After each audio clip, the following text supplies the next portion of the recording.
যারা কোরবানি করার সিদ্ধান্ত গ্রহণ করবেন তারা জিলহজের চাঁদ ওঠার পর থেকে নিয়ে ঈদের দিন কোরবানি করা পর্যন্ত এই সময়ের মধ্যে মাথার চুল, গোঁফ, হাত পায়ের নখ এবং শরীরের অবাঞ্ছিত পশম ইত্যাদি এগুলো কাটা থেকে বিরত থাকবেন এই 10 দিন। অর্থাৎ এগুলো চাঁদ উঠার আগে আগে কেটে ফেলবেন। আর কাটবেন কখন? কোরবানির পরে। গুনাহ এবং পাপের কাজ আছে, এগুলো সারা বছরই নিষিদ্ধ, হারাম। হারাম তো সারা বছরই হারাম। যে আমল, যে কাজ গুনাহ, সেটা সারা বছর করাটাই গুনাহ, কিন্তু এই দশকে করাটা বিশেষভাবে নিষিদ্ধ এবং এই দশকে করাটা বিশেষভাবে জঘন্য। কারণ যে দশকে আল্লাহর কাছে নেকামল করা প্রিয়, সে দশকে আপনি বদামল করলেন, সেটা আরো জঘন্য হবে না? কম গুনাহ এবং পাপের কাজ আছে, এগুলো সারা বছরই নিষিদ্ধ, হারাম। হারাম তো সারা বছরই হারাম। যে আমল, যে কাজ গুনাহ, সেটা সারা বছর করাটাই গুনাহ, কিন্তু এই দশকে করাটা বিশেষভাবে নিষিদ্ধ এবং এই দশকে করাটা বিশেষভাবে জঘন্য। কারণ যে দশকে আল্লাহর কাছে নেকামল করা প্রিয়, সে দশকে আপনি বদামল করলেন, সেটা আরো জঘন্য হবে না? এই জন্য এমনিতেই সম্মানিত 4 মাস সম্পর্কে আল্লাহ রাব্বুল আলামিন বলেছেন, ফালা তাজলিমু ফিহিন্না আনফুসাকুম। এই দশক, এই মাসগুলোতে তোমরা নিজেদের প্রতি অবিচার করো না। এই জন্য জিলহজের প্রথম দশক সম্মানিত 10 মাস, 4 মাসের অংশ, আবার মর্যাদাপূর্ণ দশক, আল্লাহর কাছে সবচেয়ে প্রিয় নেকামলের জন্য। অতএব সেই দশকে আমরা গুনাহ থেকে, পাপের কাজ থেকে বেঁচে থাকার ব্যাপারে বিশেষভাবে যত্নশীল থাকবো ইনশাআল্লাহ। প্রশ্নের উত্তর, পায়ের নখ এবং শরীরের অবাঞ্ছিত পশম ইত্যাদি এগুলো কাটা থেকে বিরত থাকবেন এই 10 দিন। অর্থাৎ এগুলো চাঁদ উঠার আগে আগে কেটে ফেলবেন। আর কাটবেন কখন? কোরবানির পরে। তাহলে চাঁদ উঠা থেকে কোরবানি এই সময়ের মধ্যে চুল, নখ ইত্যাদি কাটা থেকে বিরত থাকবেন কারা? যারা কোরবানি করার নিয়ত করেছেন। যদিও এখানে কোরবানি যারা করার নিয়ত করেন নাই, সে মানুষগুলোর জন্য এই আমলের কথা অনেক উলামা ইকরাম বলেন এবং উভয়টার সপক্ষেই কম বেশি দলিল এবং যুক্তি আছে। এই দশক উপলক্ষে আমরা 10টি কাজ করব। নাম্বার 1, এই দশক উপলক্ষে সাধারণ যে নেকামলগুলো আছে, রুটিন যে ভালো কাজগুলো আছে, এগুলো বেশি বেশি করব।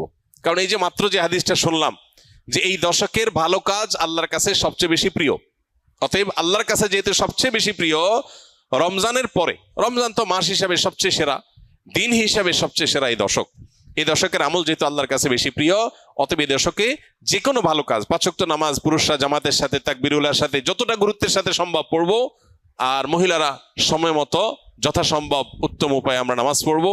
এর বাইরে নফল নামাজগুলো পড়ার চেষ্টা করবো, ইশরাক, তাহাজ্জুদের চেষ্টা করবো ইনশাআল্লাহ। যত নফল আমল করা যায়, ফরজ আমলগুলোর ইহতিমাম বা গুরুত্ব আরোপ করা যায় সেগুলো করব। 1, নেকামল করা বেশি বেশি, কোরআন তেলাওয়াত, জিকির, আজকার সবগুলো। নাম্বার 2, যত রকম গুনাহ এবং পাপের কাজ আছে, এগুলো সারা বছরই নিষিদ্ধ, হারাম। হারাম তো সারা বছরই হারাম।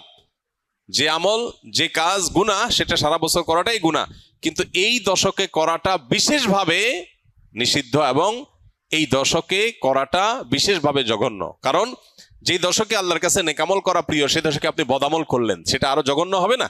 তো এই জন্য এমনিতেই সম্মানিত 4 মাস সম্পর্কে আল্লাহ রাব্বুল আলামিন বলেছেন, ফালা তাজলিমু ফিহিন্না আনফুসাকুম। এই দশক, এই মাসগুলোতে তোমরা নিজেদের প্রতি অবিচার করো না। এই জন্য জিলহজের প্রথম দশক সম্মানিত 10 মাস, 4 মাসের অংশ, আবার মর্যাদাপূর্ণ দশক, আল্লাহর কাছে সবচেয়ে প্রিয় নেকামলের জন্য। অতএব সেই দশকে আমরা গুনাহ থেকে, পাপের কাজ থেকে বেঁচে থাকার ব্যাপারে বিশেষভাবে যত্নশীল থাকবো ইনশাআল্লাহ।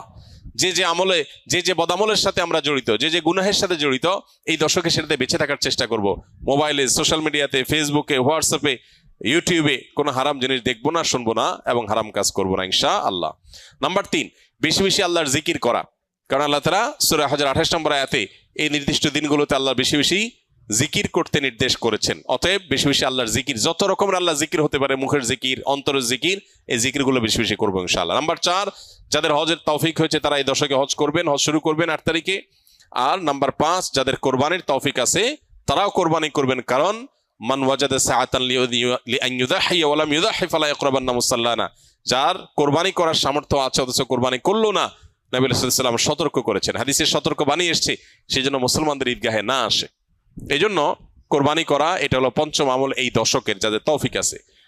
6 নম্বর আমল হলো, যারা কোরবানি করার সিদ্ধান্ত গ্রহণ করবেন তারা জিলহজের চাঁদ ওঠার পর থেকে নিয়ে ঈদের দিন কোরবানি করা পর্যন্ত এই সময়ের মধ্যে মাথার চুল, গোঁফ, হাত পায়ের নখ এবং শরীরের অবাঞ্ছিত পশম ইত্যাদি এগুলো কাটা থেকে বিরত থাকবেন এই 10 দিন। অর্থাৎ এগুলো চাঁদ উঠার আগে আগে কেটে ফেলবেন। আর কাটবেন কখন? কোরবানির পরে। তাহলে চাঁদ উঠা থেকে কোরবানি এই সময়ের মধ্যে চুল, নখ ইত্যাদি কাটা থেকে বিরত থাকবেন কারা? যারা কোরবানি করার নিয়ত করেছেন। যদিও এখানে কোরবানি যারা করার নিয়ত করেন নাই সে মানুষগুলোর জন্য এই আমলের কথা অনেক উলামা একরাম বলেন, এবং উভয়টার সপক্ষেই কম বেশি দলিল এবং যুক্তি আছে।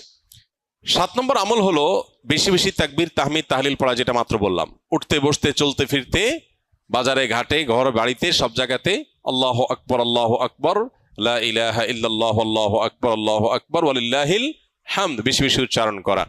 আমরা মোবাইলের ওই যে ওয়েলকাম টিউন হিসাবে তাকবীর কিভাবে সেট করা যায় সেটার জন্য আমরা প্ল্যান করতে পারি, প্রোগ্রাম করতে পারি, আর কতভাবে মানুষকে স্মরণ করানো যায় হালাল উপায়ে বৈধ উপায়ে, সেটা আমরা চেষ্টা করতে পারি। তাহলে 7 নম্বর আমল হলো বেশি বেশি তাকবীর তাহমিদ তাহলিল পাঠ করা। এটা এই 10 দিন ধরে রাত দিন কোনো সংখ্যা ছাড়া যার যতটুকু তৌফিক হয়। 8 নম্বর আমল হলো এই তাকবীরটাই আইয়ামে তাশরিকে অর্থাৎ জিলহজের 9 তারিখ বাদ ফজর থেকে নিয়ে জিলহজের 13 তারিখ আসর পর্যন্ত প্রত্যেক নামাজের পরে একবার করে পাঠ করা, নারী পুরুষ সবাই। এটা আবশ্যক, সবাইকে করতে হবে প্রত্যেক নামাজের পরে একবার করে। এটা হলো তাকবীরে মুকাইয়াদ বলে, নির্দিষ্ট তাকবীর এই দিনগুলোতে এই নামাজের পরে।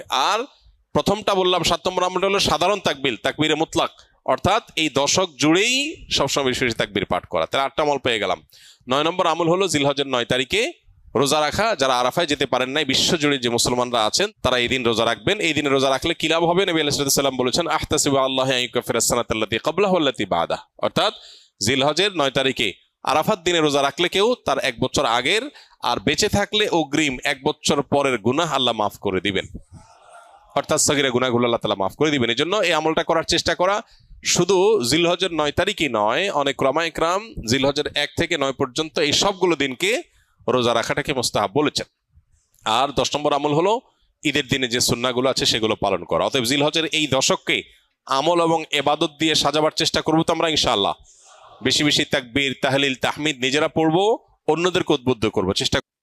সম্মানিত মুসলমান ভাই বোনেরা, আপনারা দেখতে পেরেছেন যে শায়েখ আহমদুল্লাহ এক এক করে ইসলামিক প্রশ্নের উত্তরগুলো দিয়েছেন।